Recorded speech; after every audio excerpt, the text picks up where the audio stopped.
What is Shu Ha Ri, Japanese traditional way of becoming a master of something?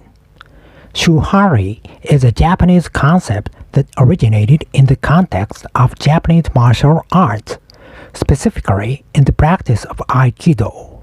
Although it can be applied to many areas of life beyond Japanese martial arts. The three stages of Shu Ha Ri are Shu, Ha, and Ri. 1. The first stage, Shu, is characterized by a focus on memorizing and mastering the fundamentals. In this stage, the student is like a beginner, learning the basics and following the rules. The goal is to build a strong foundation of knowledge and technique that can serve as a solid base for further learning and growth. 2. The second stage, Ha, is where the student starts to break away from the rules and experiment with new ideas. This stage is characterized by creativity and innovation, as the students start to add their own style and personality to their practice. The emphasis is on exploring different techniques and approaches and finding ways to adapt and improve upon what has been learned in the first stage. 3. The third stage, Ri, is where the student transcends the rules altogether. At this stage, the student has internalized the basics so thoroughly that they no longer need to think about them consciously. They are free to create and innovate in their own way, without being held back by the rules. This stage is characterized by a sense of freedom and spontaneity, as the student is able to express themselves fully and authentically. It's important to note that the stages of Shu Ha Ri are not necessarily linear. Students may move back and forth between the stages depending on their circumstances.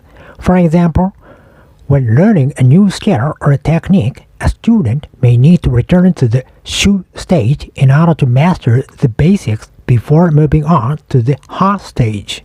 Similarly, a student may find that they need to revisit the Shu stage periodically in order to refine their technique and maintain a strong foundation.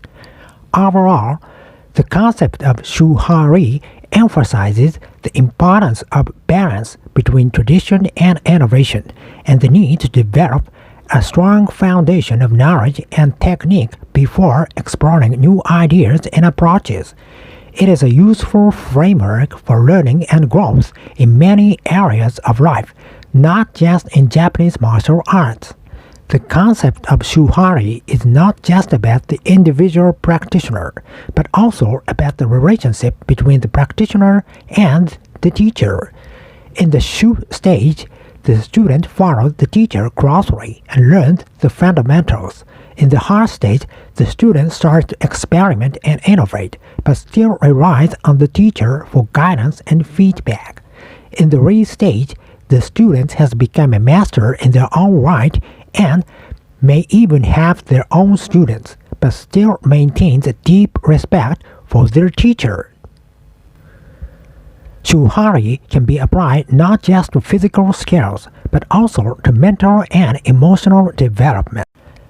The concept of Shu Ha Ri can be a useful tool for managers and leaders in organizations.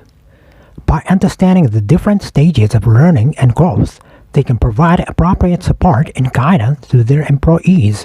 For example, a manager may need to provide clear guidelines and training for a new employee in the Shu stage, but may then need to provide more flexibility and encouragement for an experienced employee in the Ha stage. Ultimately, the goal is to create an environment where employees feel empowered to innovate and create, while still maintaining a strong foundation of knowledge and skills.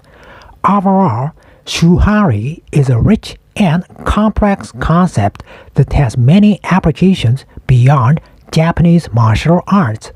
It emphasizes the importance of balance between tradition and innovation, and the need for a strong foundation of knowledge and technique before exploring new ideas and approaches. By understanding the different stages of learning and growth, individuals and organizations can cultivate a culture of creativity and innovation, while still maintaining a sense of stability and respect for tradition.